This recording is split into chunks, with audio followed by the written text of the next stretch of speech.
Hai, hai, hai. Wow, hari yang indah ya, luar biasa. Gimana nih semuanya wanita-wanita cantik yang luar biasa? Semuanya oke? Sehat, cantik, dan yang pasti semangat ya. Oke, hari ini kita berbicara tentang menjadi wanita kepercayaan Tuhan Yesus. Dan pastilah siapa yang gak mau menjadi wanita kepercayaan Tuhan Yesus ya. Kita sudah belajar tentang ada berapa hal. Wanita-wanita ini wanita-wanita yang diberkati. Kenapa bisa diberkati? Karena dipercaya. Yang percaya siapa? Tuhan Yesus. Dan kalau kita menjadi wanita dipercaya, terlalu banyak bonus yang jangan sampai terabaikan oleh kita. Dikatakan yang waktu yang pertama adalah siapa? Wanita yang tidak asal ya. Jadi kalau kita mengatakan kita mau menjadi pribadi yang dipercaya oleh Tuhan, tapi masih asal ya, asal ngomong, sompral ya, asal berpakaian, asal dalam ibadah, asal dalam apa saja, apalagi asal dalam mengurus keluarga, itu tidak akan pernah menjadi wanita kepercayaan Tuhan. Yang kedua adalah wanita yang bagaimana? Wanita yang punya pola pikir yang positif, itu wanita kepercayaan Tuhan. Karena karakter Yesus yang paling menonjol adalah selalu berpikir positif. Berkata, aku sehat, aku sembuh, aku pasti diberkati, aku pasti menjadi pribadi yang akan dipromosikan Tuhan. Itu berpikir positif. Tapi tragisnya banyak wanita-wanita mengaku sudah mengenal Tuhan, tapi pikirannya selalu negatif, curiga, parno. Ini yang membuat tidak bisa menjadi wanita kepercayaan Tuhan. Yang ketiga adalah wanita yang tidak punya komitmen. Dari mana ketahuan seorang tidak punya komitmen? Dari jam-jam doanya, dari memberikan perpuluhannya. Kalau ini masih kita lakukan, sampai kapanpun kita tidak akan pernah bisa menjadi wanita kepercayaan Tuhan. Ya, itu yang tiga hal. Sekarang hal yang keempat tentang wanita kepercayaan Tuhan. Coba kita buka Matius 14 ayat 16 sampai dengan 21. Waktu itu dikatakan ada 5.000 orang yang mengikut Tuhan 3 hari 3 malam dan mereka tidak makan. Dan Tuhan berkata bahwa kamu harus memberi mereka makan. Ini bicara tentang apa? Tuhan kita adalah Allah yang suka berbagi. Itu DNA Tuhan yang paling luar biasa. Tuhan Yesus bukan karakter Allah yang pelit. Dia selalu ingin berbagi dan dia tidak sanggup untuk melihat kita dalam keadaan kekeringan. Makanya dikatakan waktu ada orang yang mengikut Tuhan dengan komitmen, yang sungguh-sungguh 3 hari 3 malam mereka ikut Tuhan. Dikatakan Tuhan tidak bisa tinggal diam. Murid-murid berkata, mana mungkin cukup dengan tempat seperti ini untuk kasih makan orang. Kalaupun sampai cukup 200 dinar pun itu tidak akan bisa mengcover. Itulah pendapat manusia. Manusia yang tidak bertanggung jawab itu tidak mau berbagi. Dan siapa mereka? Murid-murid. Jadi bukan masalah posisinya. Mungkin di tempat ini kita posisi sudah Kristen jadi 10 tahun, 20 tahun, 30 tahun sudah pelayanan. Tapi tidak mau berbagi. Apakah itu membuat kita bisa dipercayakan oleh Tuhan? Karena hati-hati wanita, wanita pelit, wanita kikir tidak akan pernah bisa menjadi wanita kepercayaan Tuhan. Belajar dari Tuhan Yesus. Tuhan Yesus suka berbagi. Sementara bagaimana dengan kita ya? Coba kita lihat sekarang dalam kisah ini.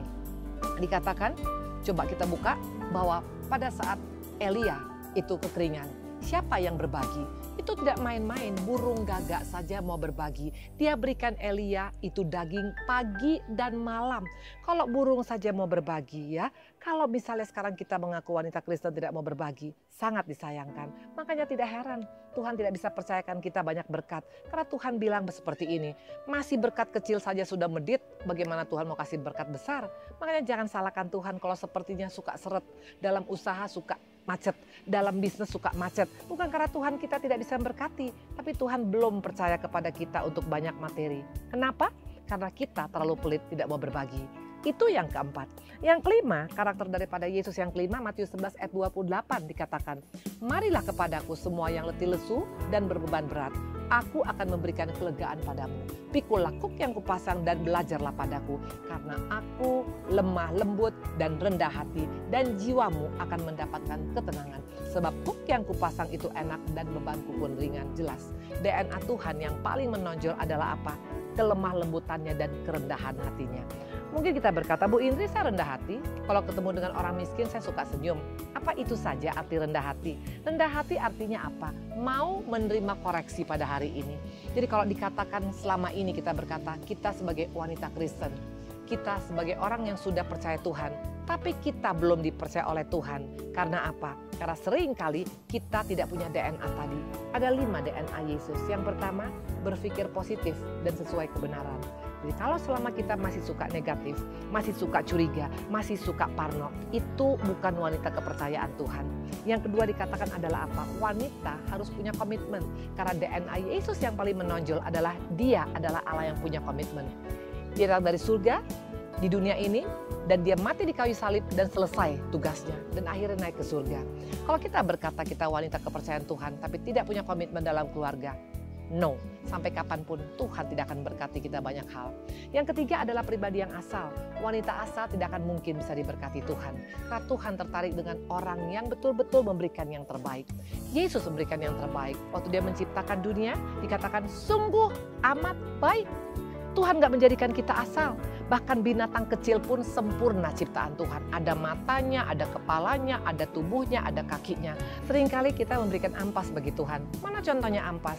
Waktu kita sakit baru berkata, Tuhan pakailah hidupku. Waktu udah bangkrut baru berkata, Tuhan aku mau melayani Engkau. Waktu lagi sehat di mana kita? Waktu umur produktif di mana kita? Jangan kasih ampas kepada Tuhan. Banyak dalam keluarga, kalau anaknya ada 3 misalnya. Anak yang pintar masuk sekolah yang terbaik. Anak yang luar biasa dikirim ke luar negeri. Anak yang paling bodoh sekolah pendeta. Bertobatlah kita. Artinya jangan berikan yang asal kepada Tuhan. Dan yang keempat dikatakan adalah apa? Jangan kikir. Karena orang kikir masuk neraka loh. Makanya sering kali kita berkata, kenapa ya susah dapat berkat? Jangan salahkan Tuhan gak mau kasih berkat. Kita belum dipercaya karena apa? Kita terlalu genggam untuk menjadi berkat. Dan yang kelima dikatakan apa? Jadilah pribadi yang rendah hati. Siapa yang rendah hati? Tuhan sendiri berkata, belajarlah padaku karena aku lemah lembut dan rendah hati. Waktu kita rendah hati, kita mau terima masukan dengan berkata, ternyata itu aku Tuhan. Aku mau berubah. Kenapa sampai hari ini Tuhan gak bisa berkati aku? Ternyata bukan karena kita tidak menjadi Kristen. Bukan karena kita tidak ke gereja setiap minggu. Tapi masih ada hal-hal yang mengikat diri kita. Hari ini mari wanita, kita mau belajar tentang 5 hal tadi. Tuhan sudah berikan DNA-nya kepada kita. Dan itu diberikan gratis. Free of charge, tidak perlu bayar. Hanya masalahnya, maukah kita maksimalkan talenta itu? Maukah kita maksimalkan DNA Tuhan? Atau kita simpan di bawah tempat tidur? Makanya membuat hidup kita tidak bisa maksimal. Jadi hari ini kita sudah belajar tentang banyak hal. Dan saya percaya Tuhan Yesus baik kepada kita. Karena Tuhan berkata, aku akan memberikan berkat yang sangat banyak kepada orang yang kupercaya. Tidak cukup hanya menjadi wanita Kristen. Tidak cukup hanya menjadi pendeta. Tidak cukup hanya menjadi hamba Tuhan. Tidak cukup hanya menjadi pengusaha Kristen. Tidak cukup menjadi keluarga Kristen. Tapi jadilah pribadi-pribadi yang dipercaya. Karena waktu kita dipercaya, Tuhan katakan banyak berkat. Bukan 1, bukan 2, tapi banyak berkat. Luar biasa. Mau ya kita berdoa? Kita berdoa ya.